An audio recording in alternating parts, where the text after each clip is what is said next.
We gather again today in service, thinking the teachings into the minds of humanity, ideas, ideals, to dissipate glamour and dispel illusion. We work together in service. We sound Om Mani Padme Om to unite as brothers and sisters, considering the teachings of Master Dwal Kul.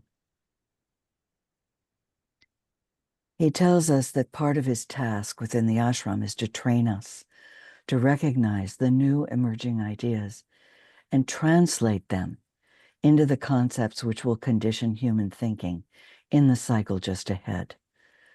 The second stage of this training involves the cultivation of a correct sense of timing, and this will prevent us from taking precipitative or premature action.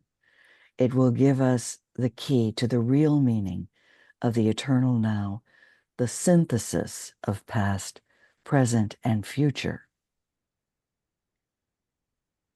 We will next be taught the art of precipitation, or the mode of conveying these ideas to the minds of the intellectuals in the world. Through these concrete and receptive minds, the presented ideas are transformed into ideals and then are brought to the attention of humanity.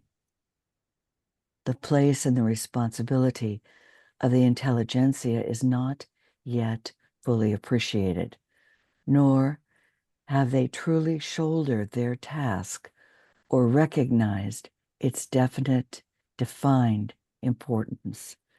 Their work and their presentation of the ideal to the masses of humanity everywhere does not concern the disciple. Their work and their presentation of the ideal to the masses of humanity everywhere does not concern the disciple.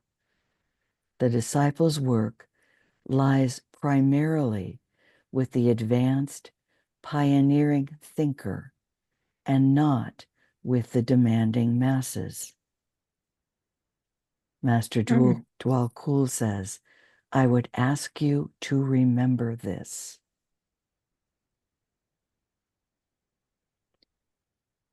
So here we are gathered today again to consider thought as it relates to the advanced pioneering thinker. remembering that the purpose for which humanity exists, the objective before the group of world mystics and workers, and the ideal set before the individual aspirant are the same as in the individual meditation. The achieving of that focused attention and mental quiet, wherein reality can be contacted. The true and the beautiful can be registered.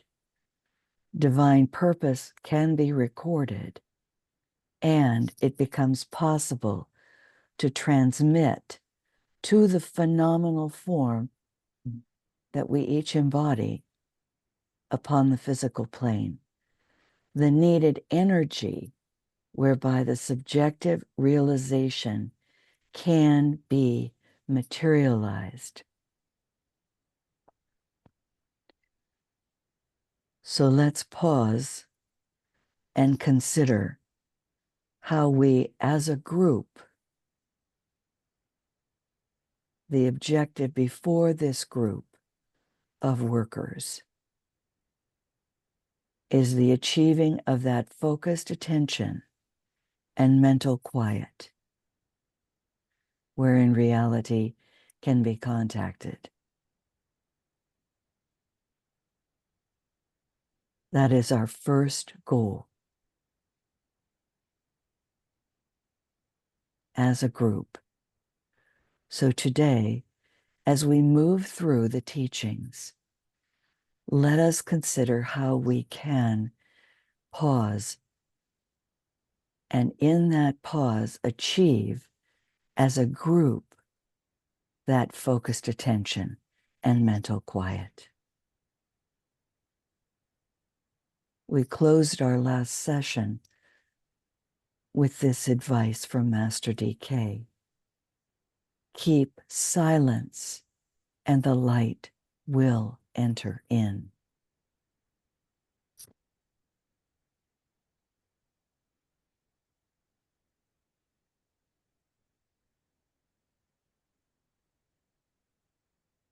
So let us enter into a beam of directed, focused light, recognizing our pledged discipleship, recognizing the soul, the source of love wisdom, recognizing our achieved alignment, recognizing the hierarchy, and on a beam of directed, focused light, enter into the heart center of the group, revealing a greater light.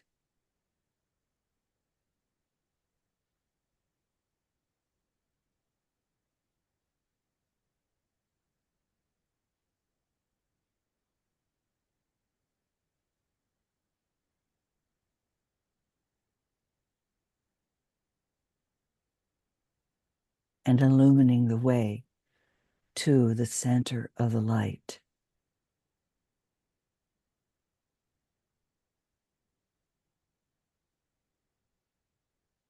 The point in the hierarchy.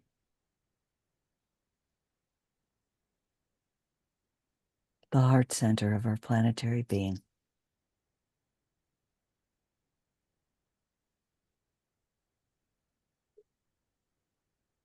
The Maitreya, Christ, receiving a downpouring of energy in this great center of light from the avatar of synthesis, the spirit of peace, and the Lord Buddha.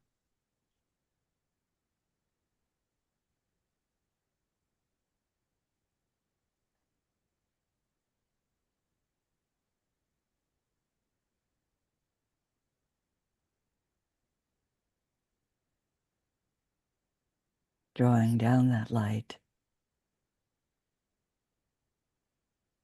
to direct our way.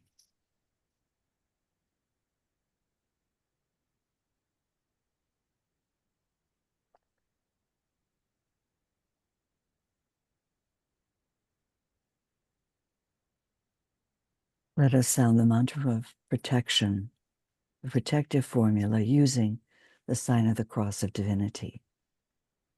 As a soul I work in in light, light, and darkness cannot touch me. cannot touch me.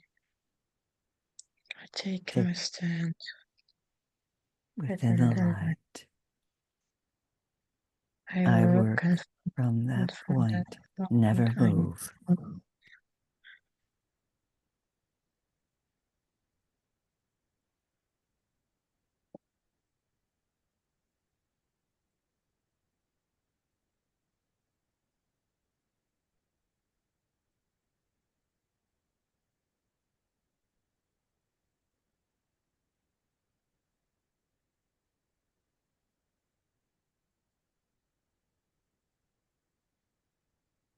Now merge with the group present and on the thought currents of love, unite with each service group.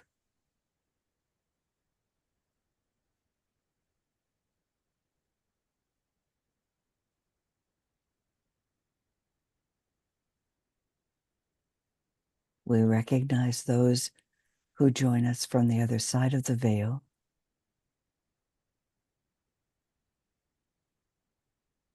We recognize all who join us subjectively as members of the one world serving group, the new group of world servers.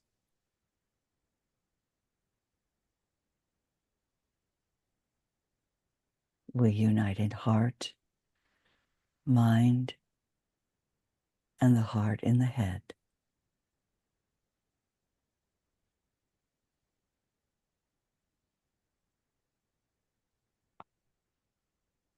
We are the active aid of all who know the truth.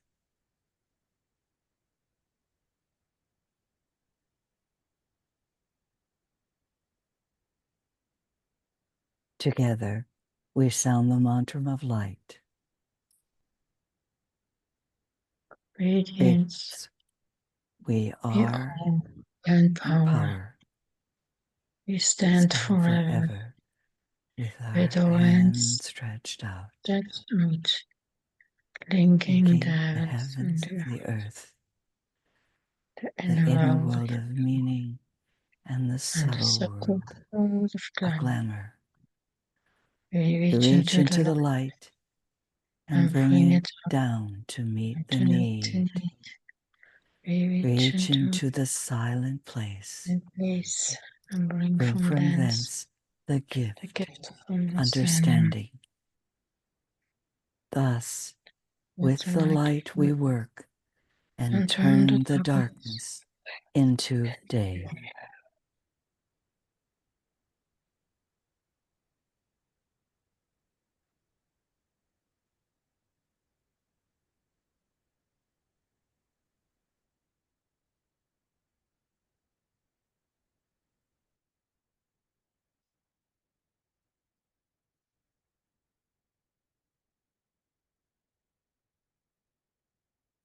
As we move forward and keep in mind this tabulation that we've been given as the aspirant to achieve the first initiation and the partial veil of Maya being lifted, recognizing the soul as the true identity, as the probationer working to lift the veil of glamour, understanding the path of purification and service, to become the initiate with the initiation of transfiguration, where the veil of illusion is lifted and there is the revelation of the spiritual triad. Let us today, very slowly and deliberately, consider each step. I'll unmute or ask you to unmute in order and read each slide.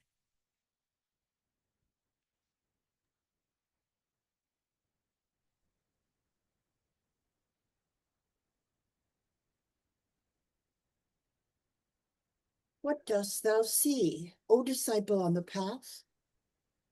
Naught but myself, O master of my life. The state of isolated identity, the aspirant.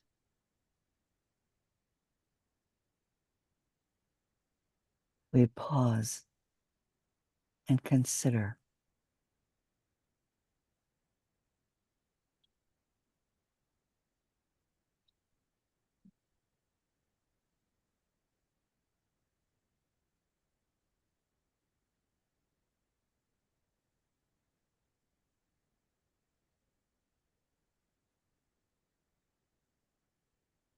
Each of us having achieved that state of isolated identity as the aspirant.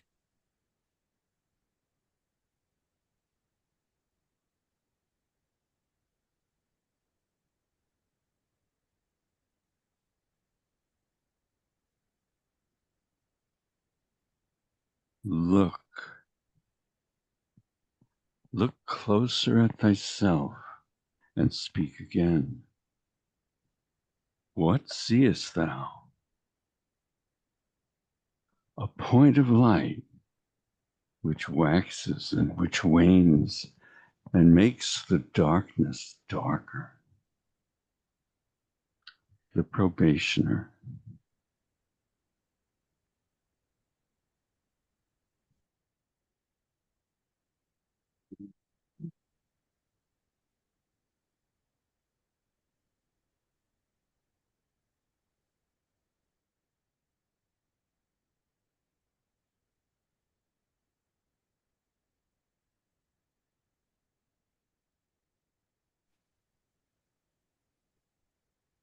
Look with intense desire towards the dark.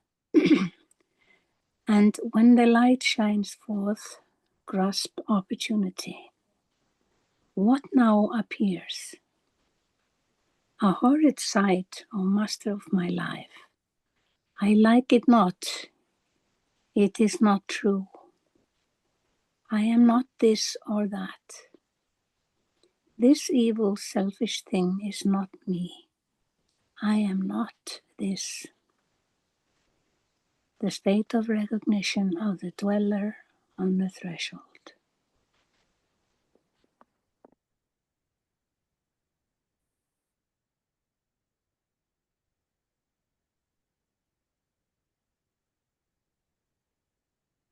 We stand with humanity in this recognition as humanity approaches the first initiation and is recognizing the dweller on the threshold.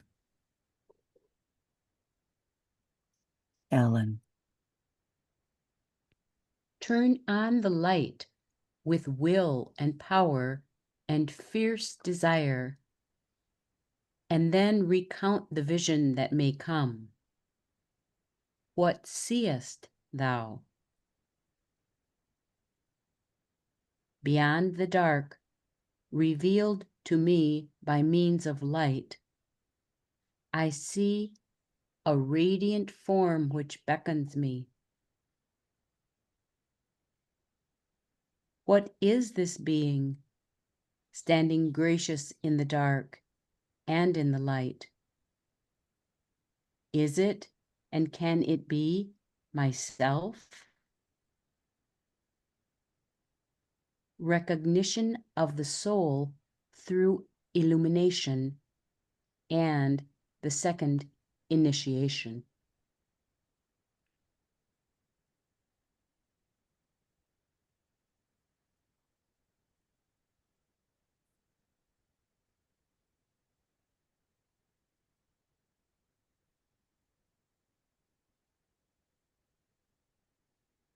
Consider the role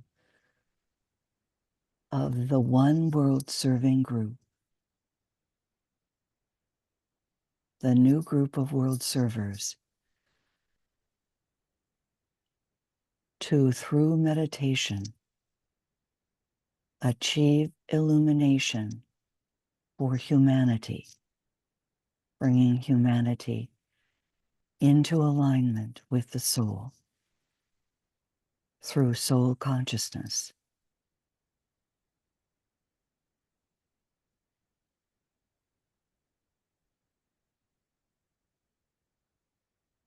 Surely, what dawns upon the sight as thou standest on the way, O worn and tired disciple, triumphant in the light? A radiant shining form, which is myself, my soul. A dark and somber figure, yet old and wise, experienced and sad. This is myself, my lower self, my ancient, tired appearance upon the ways of earth. These two stand face to face, and in between, the burning ground. They move and merge. The path comes to an end. The way stretches before. Sight is attained, and in the light, reality appears. Recognition of the battle of the dweller on the threshold and the angel of the presence, isolated individuality from rays and initiations.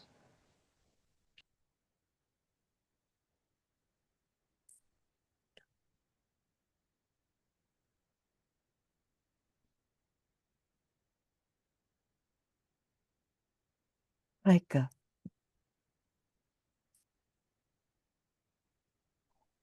What canst thou now reveal, O server on the way? Revelation comes through me, O Lord of life. I see it not. Why canst thou see it now? What hinders apprehension? Naught hinders me. I seek not sight, for I have seen. My task is revelation. I seek not for myself. The path of selfless service, leading to transfiguration.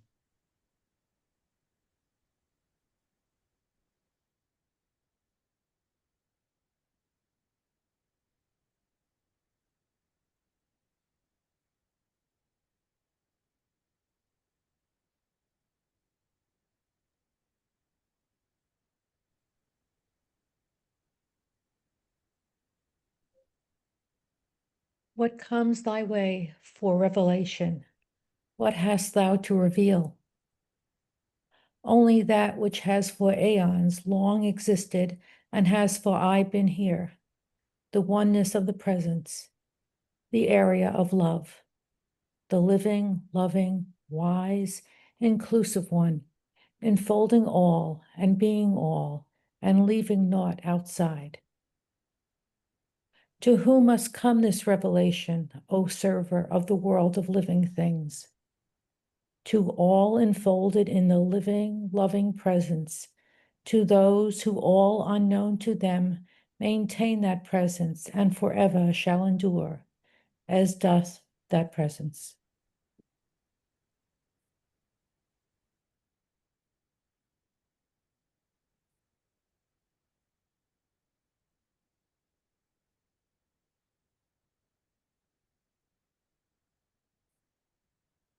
Andrea.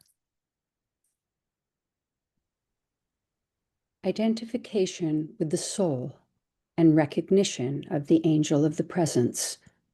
The third initiation, transfiguration. And who are those who live within that presence but know it not? They are myself and thou, and still they are myself, and still are all I meet.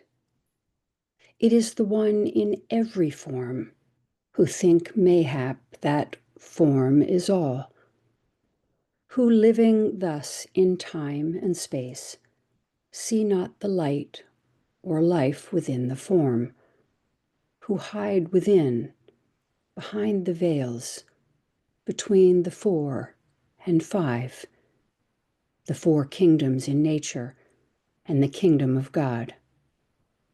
And see not else. To them I must reveal the truth.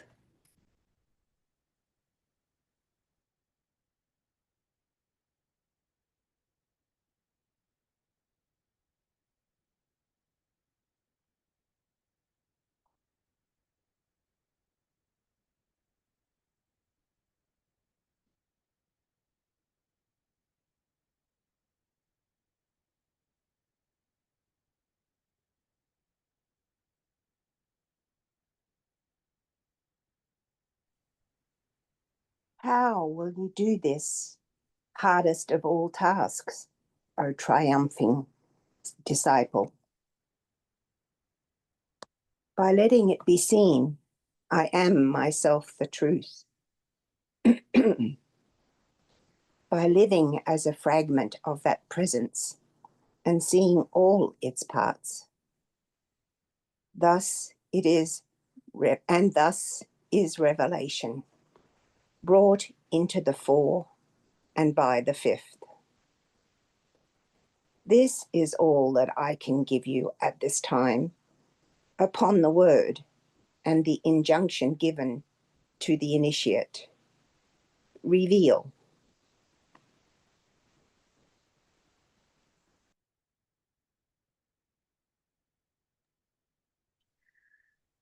We stand together as members of the new group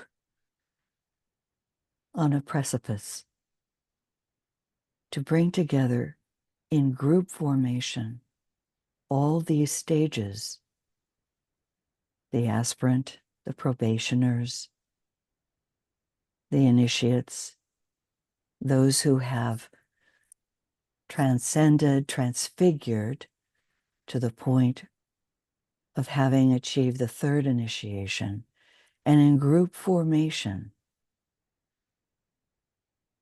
to begin the process to begin to reveal that which can move humanity forward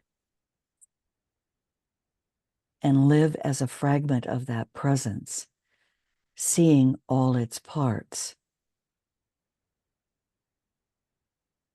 It is a great task that is before us, and let us endeavor to think the teachings in and begin to consider the ways in which light plays this great part.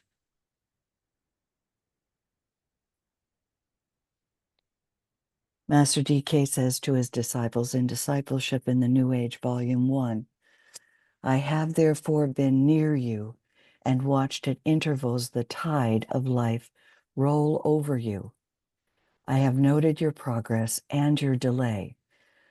I have watched you succeed and I have seen you fail. This I do, though noting the pulsation of your light,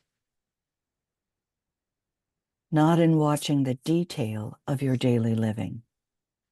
That is not warranted in this time of crisis, and owing to the evolutionary development of disciples, will never again be warranted. The masters are not watching the detail of our daily lives. He goes on to say, you are still within my group aura, within my ashram. Your position there is determined by yourself and not by me. So we are told quite directly that we are the determiners of our place in this great effort to bring humanity forward.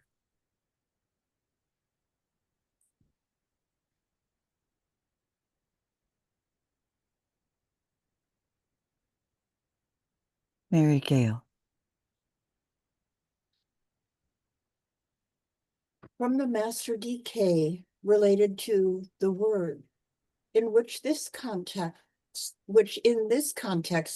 he means the sacred word, Om. In meditation, by the sounding of the word, the student awakens response in the major head center, causes reciprocal vibration between it and the physical head center, and gradually coordinates the forces in the head.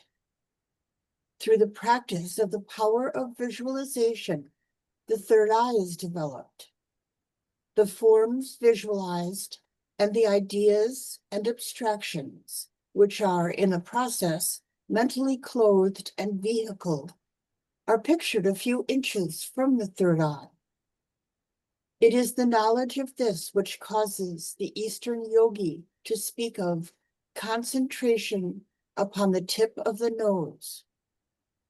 Behind this misleading phrase, a great truth is veiled. The word versus word or words.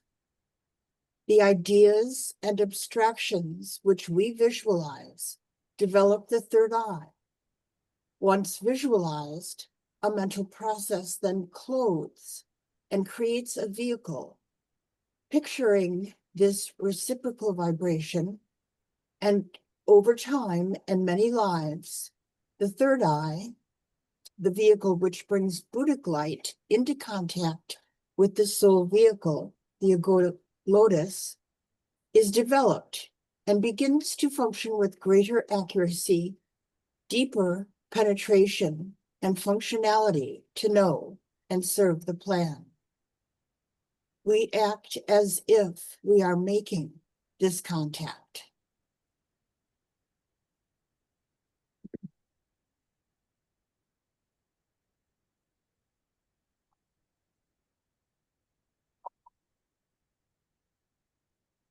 Ponder on this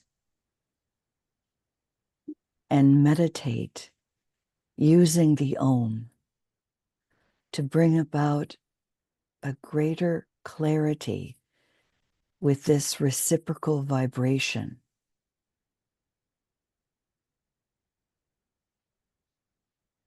And through this, the ideas and abstractions are clothed in and become vehicled, as DK says. So vibration, light, sound can be clothed in color and then be activated in this vehicle in motion. And in meditation, we are bringing these vibrations together as a group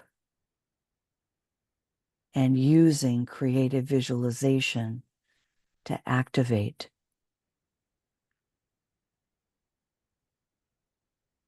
The will and love. The will to carry forth the work. The love that is present. And then the active aid, meditation, this reciprocal vibration, the active aid of all who know the truth, bringing it into action to lift humanity at this time.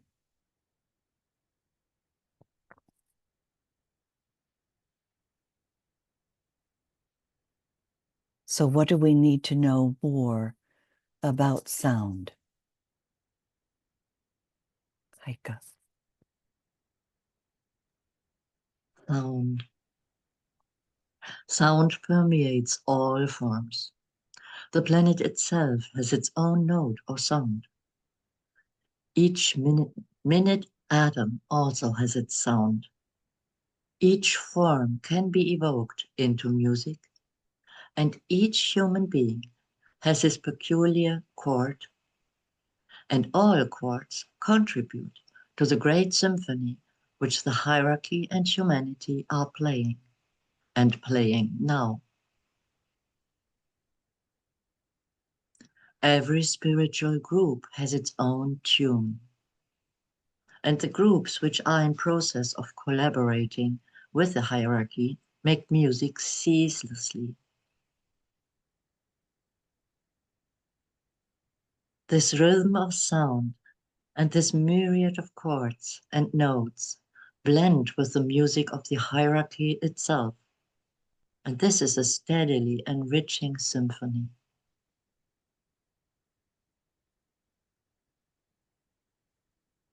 As the centuries slip away, all these sounds slowly unite and are resolved into each other until someday the planetary symphony with which Sanat Kumara is composing will be completed, and our Earth will then make a notable contribution to the great chords of the solar system. And this is a part, intrinsic and real, of the music of the spheres.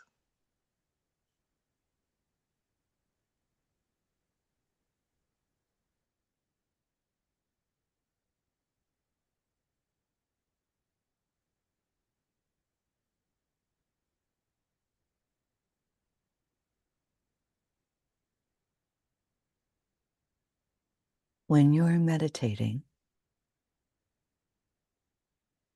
listen to hear the note of the groups that you are merging and blending with in that meditation.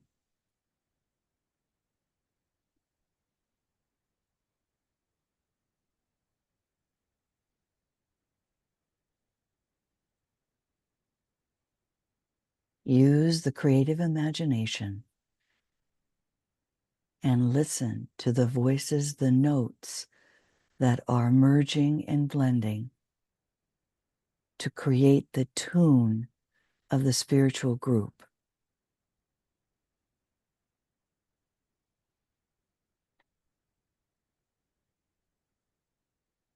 We know right now, at this moment around the globe, there are members of the new group meditating.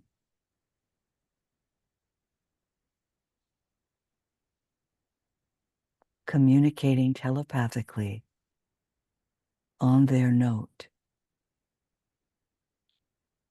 blending and merging over the rainbow bridge. This music, these waves, collaborating with hierarchy to make this music ceaseless. Bring yourself, your notes, into alignment with this greater group.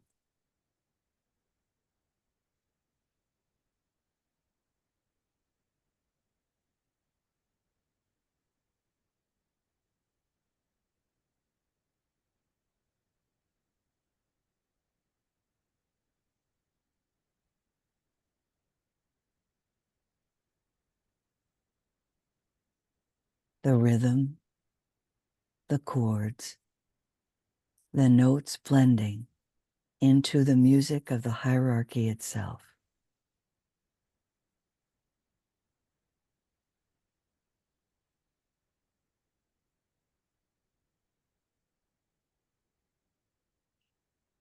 Remember and hold the thought that every meditation, the sounding of every single mantra, is moving up along the rainbow bridge in this myriad of chords to reach hierarchy and invoke hierarchical aid and assistance, that we may work telepathically with humanity.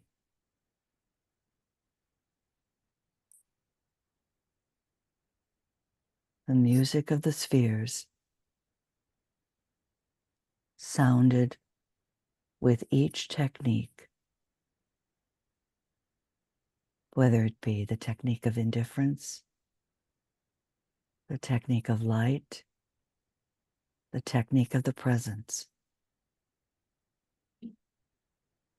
blending and merging, sounds slowly uniting and resolving into each other across the rainbow bridge.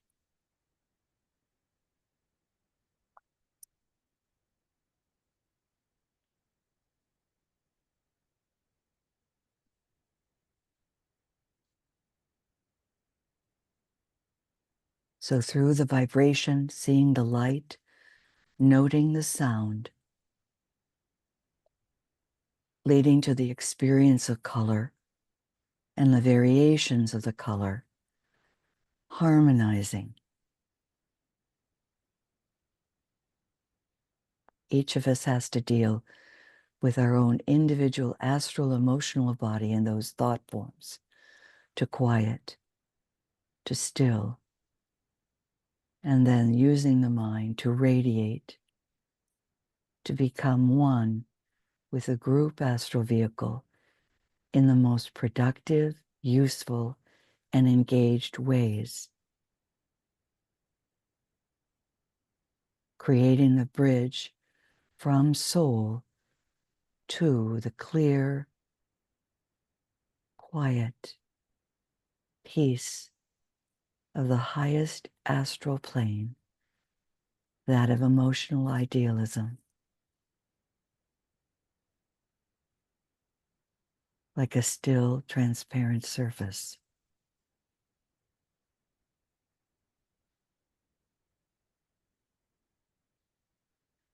In the technique of light, focus this concentrated light onto this clear, transparent astral plane, never the astral body.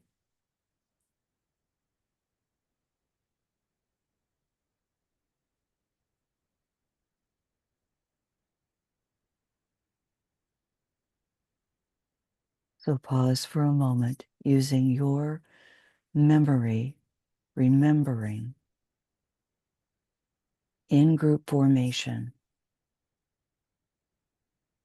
what you registered as the signposts in individual and group formation that this is being accomplished.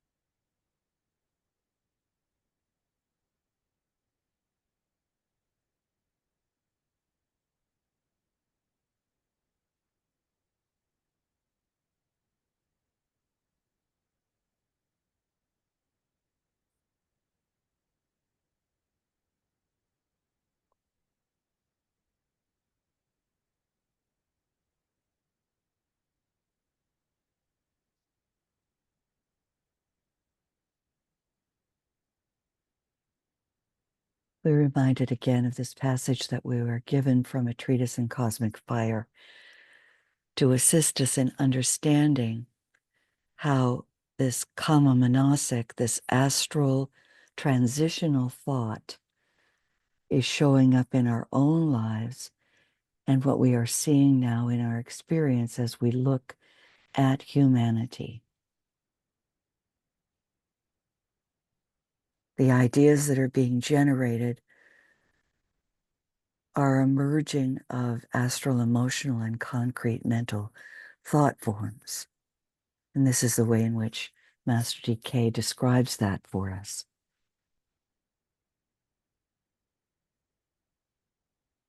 Judy, would you read this for us, please, the blue text? As yet, but few of the human family work deliberately and consciously in mental matter only. The energy exerted by men is mostly kama manasic, or desire coupled with lower mind, with a preponderance, as might be expected, of desire force. This is to be inferred from the second statement. The whole trend of evolution is to bring about ability to build in mental matter, and two things lie ahead of the race. First, the gradual dissipation of the indefinite masses of kama manasic matter, which surround practically every unit of the human family, producing a condition of murkiness and fog within and around each aura. Gradually, this will clear away, and the men will be seen surrounded by clear-cut thought forms, characterized by a distinct vibration and distinguished by a particular quality incident to a man's ray, and therefore to his type of mind. So as we ponder on those last couple of sentences, It gives us the clues that we are to look for in terms of identifying those ideas, those thoughts that are coming through that are actually meant to be radiated. There will be this clear-cut thought form surrounded by a distinctive vibration. And the quality will be incident to the ray and to the type of mind that is generating the idea.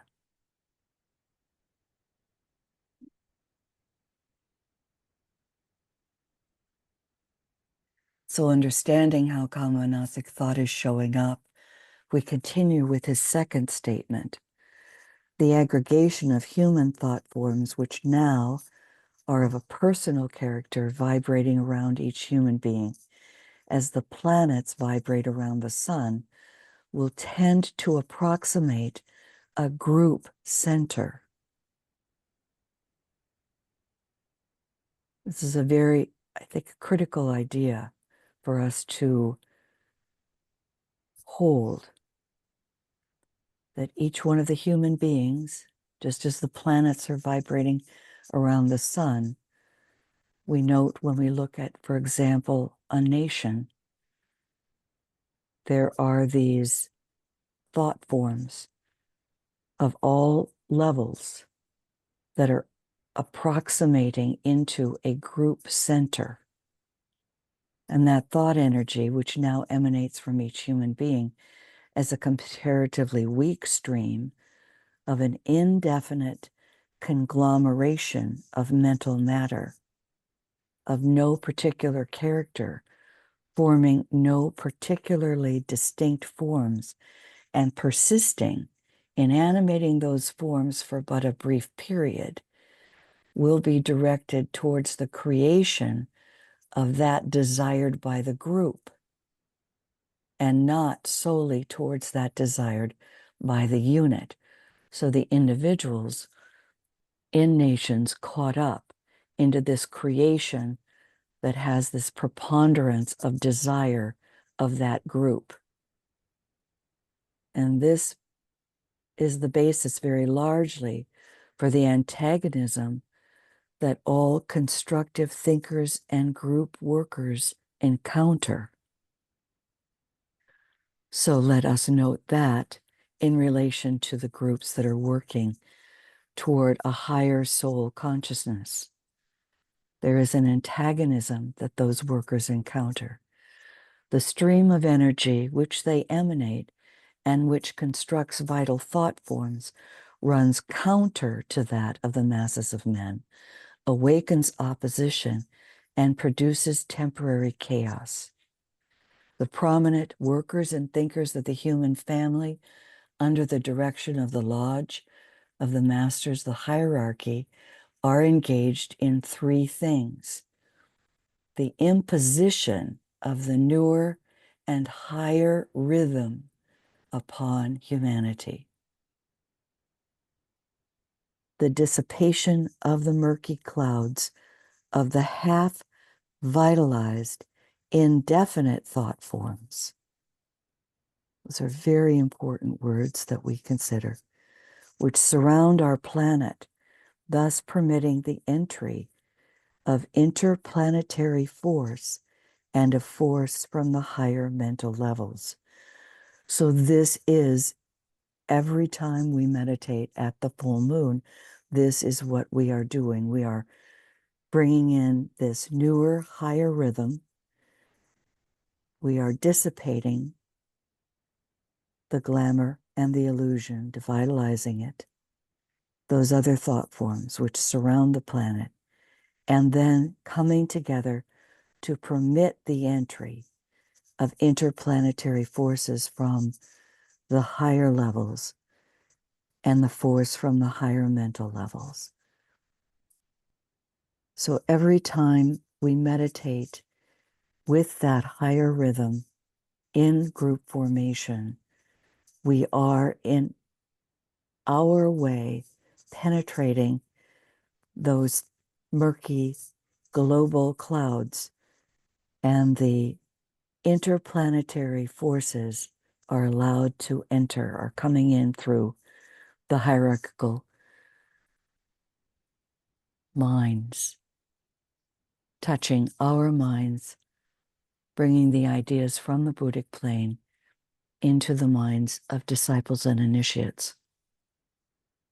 It is the synthesis of the first sentence of the third stanza of the Great Invocation. Just think that stanza to yourself. From the point of light within the mind of God.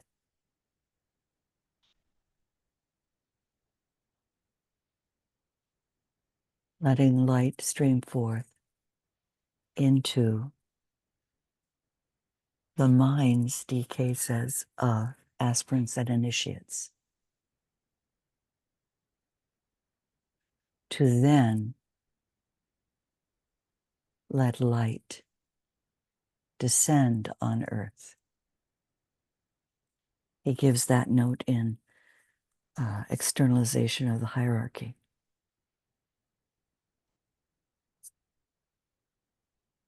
So how does our study and progress in the path aid humanity? Andrea. How does our study and progress on the path aid humanity? Every time a son of man stands upon the probationary path, their work is facilitated, for it means that one small stream of life energy is directed into new channels and away from the old stream, which tends to vitalize and feed the evil form. And one more conscious assailant can be trained to cooperate in the work of destruction. Every time an initiate is admitted to the lodge degrees, it means that a new and powerful agent is available for the bringing down of force from higher levels to aid in the work of disintegration. In the comprehension of these two methods of aggressive work, that of the aspirant and that of the initiate, will come much of vital interest to the careful student of analogy.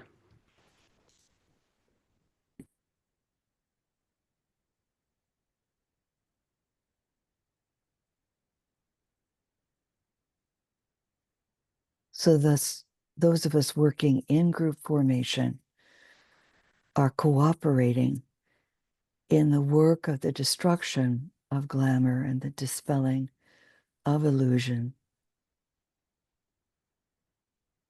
and working towards that first degree of the lodge, which is the third initiation.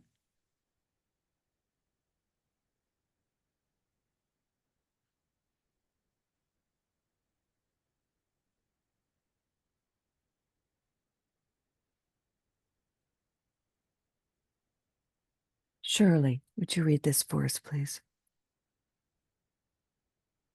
Esoteric and occult students demonstrate almost unavoidably a divided focus, owing to the activity of the mind and their failure as yet to blend perfectly both soul and personality.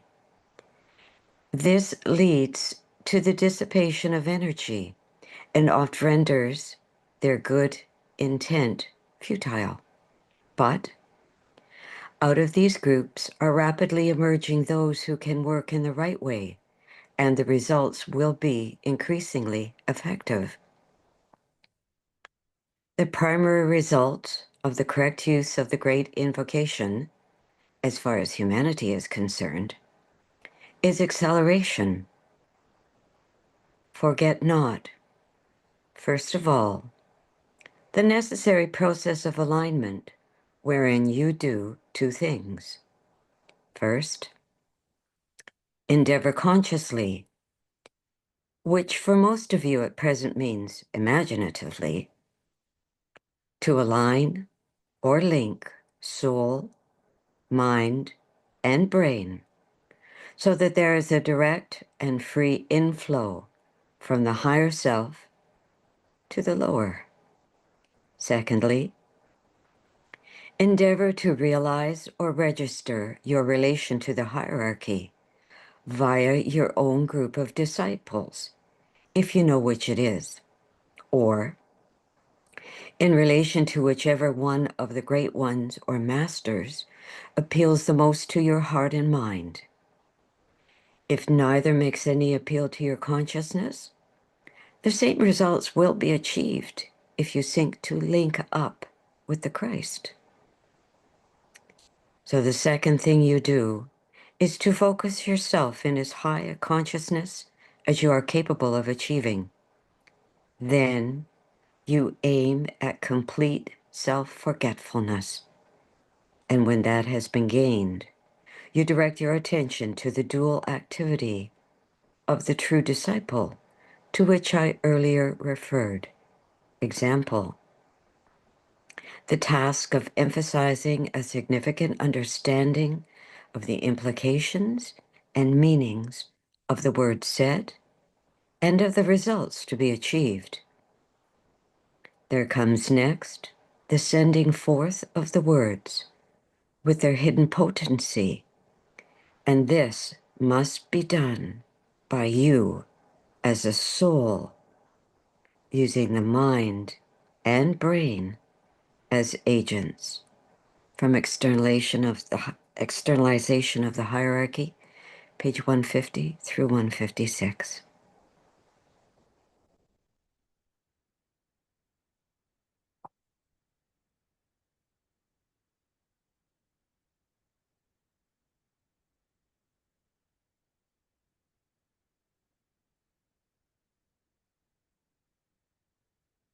So this is a reminder again, in every group formation, in every meditation, to intone the last dispensation of the Great Invocation, always with this format. And from that point of soul consciousness, and I know we have all found as we do this together in group formation, listening to the chord, the note, and the blending, as we read earlier in relation to sound. When we do this in group formation, the benefit of listening to the different voices in our different groups and bringing forth that merging and blending may be part of the recognition of the beginning of group fusion, and knowing in your own rhythm and your own note the harmonizing notes of those in your group. I just ask you to hold that thought. And it's one of the reasons why in this group we ask people, different people, to voice the teachings so that we are developing that fusion of our sounding.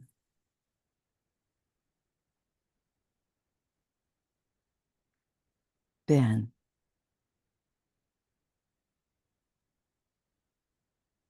In all occult work in mental matter, which has to manifest upon the physical plane and thus achieve objectivity, man has to work as a unit.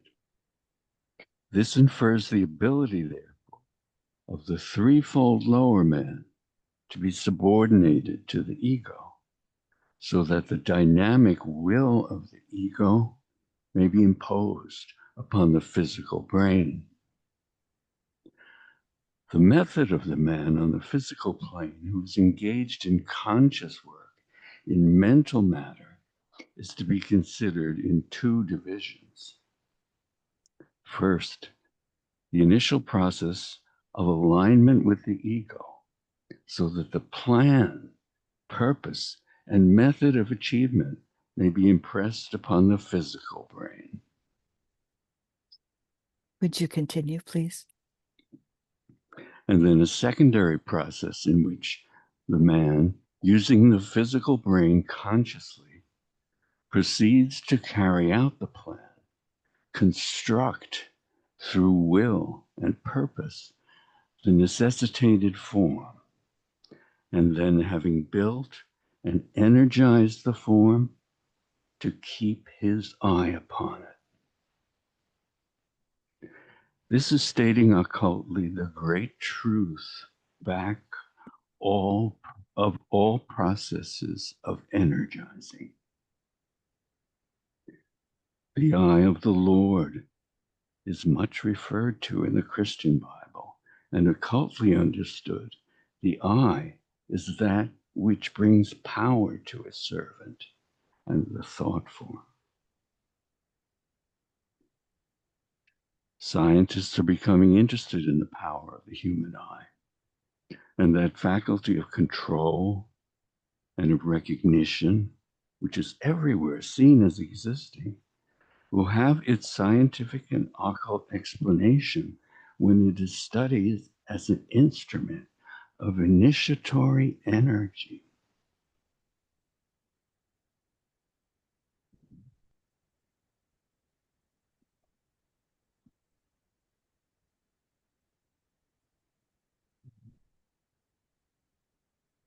So let us, in the coming week, consider our groups, consider the projects that we are engaged in, and how we are aligning, and then how are we keeping our eye upon the project as we are working with this process of bringing down into our own physical brain consciously the mechanisms to carry out the plan, which we construct through will and purpose of the necessitated form. We blend and merge and fuse into these projects the rays and the egoic impulse of all the group members from the highest point that we can.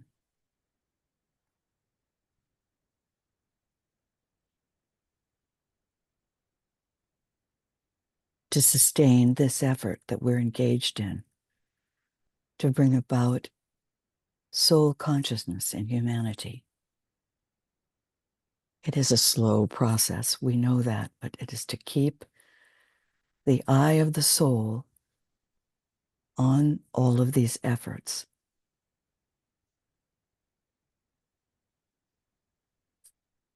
And here are some questions that we might ask. First, from a treatise on white magic, the necessity for clear thinking and elimination of idle, destructive, and negative thoughts becomes increasingly apparent as the aspirant progresses upon his way. Is this occurring in our groups? How do we hold ourselves accountable for keeping our focus at that high point? Are we doing this in our group relationships? As the power of the mind increases and as a human being differentiates his thought increasingly from mass thought, he inevitably builds thought substance into form. It is at first automatic and unconscious. Are we beginning to be able to articulate specific steps that assist in bringing the group, any group that we're working with, to be able to eliminate idle, destructive, and or negative thoughts as a first step?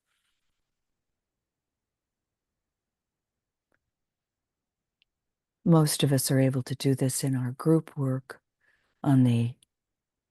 in our esoteric projects.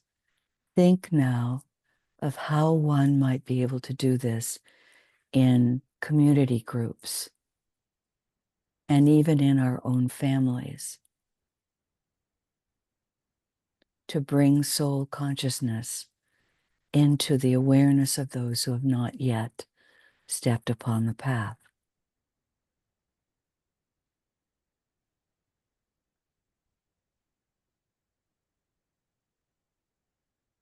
To do this unconsciously, we can't help but do it. And fortunately for the race, DK says, the forms constructed are often so feeble that they're largely innocuous and so in line with mass thought that they're negligible in their effect. So now as we are involving our power and capacity to harm or to help, we need to learn to build rightly and correctly to motivate that which we have built.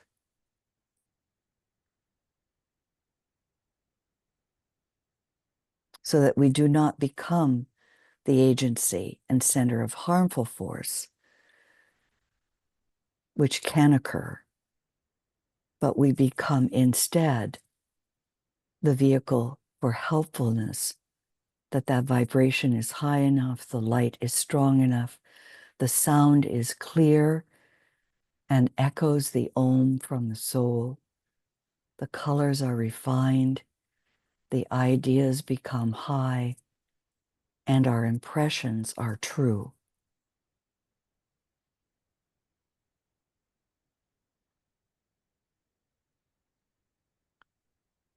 So let's close today reading some references regarding the Christ, the Maitreya. Ellen.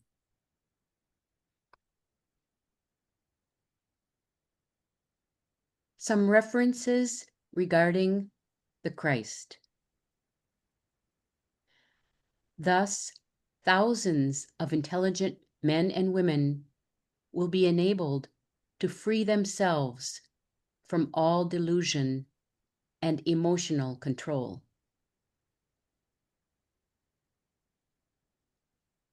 The moment that the hearts of men are active, that moment sees the termination of emotional solar plexus activity. That is a statement of fact. It is the hearts of men which respond to the call of Christ. And it is those hearts which are becoming invocative today.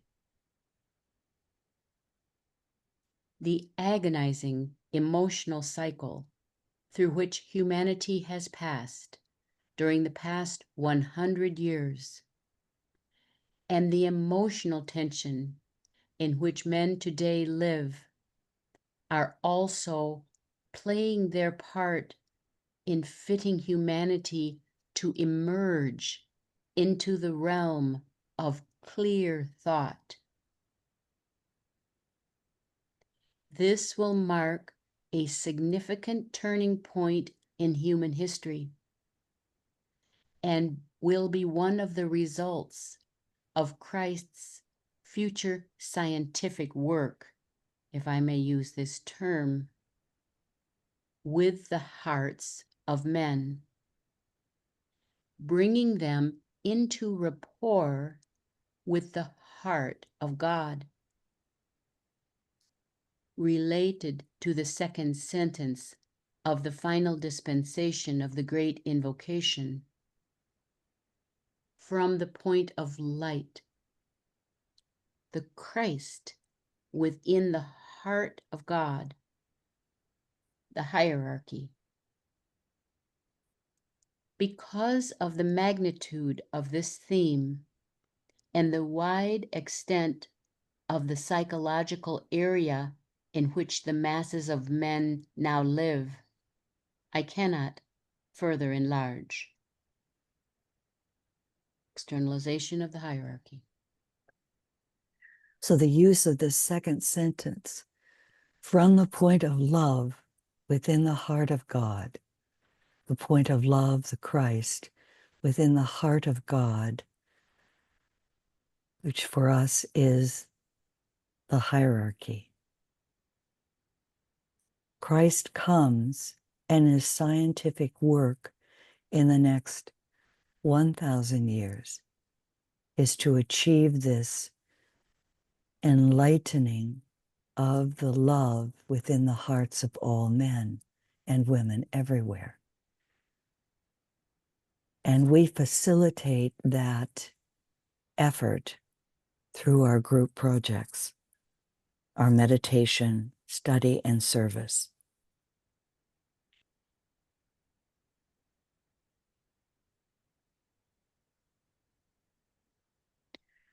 So in the coming session, we'll look at evocative images and the use of visualization.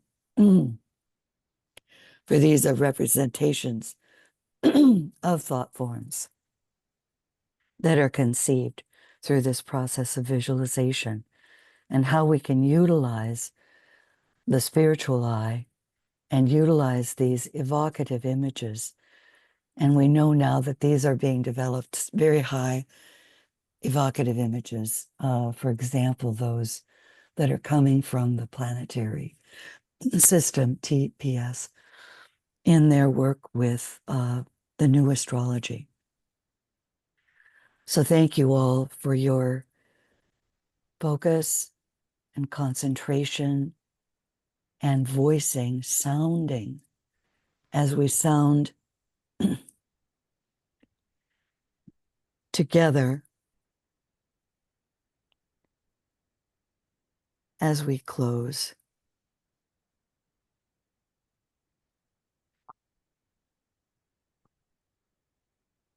Let us sound the mantra of the new group of world servers.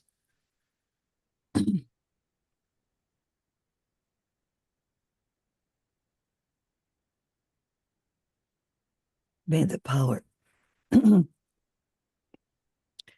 may the power of the one life pour through the group of all truth servers. May the love of the one soul characterize the lives of all who seek to aid the great ones. May we fulfill our part in the one work through self-forgetfulness, harmlessness, and right speech.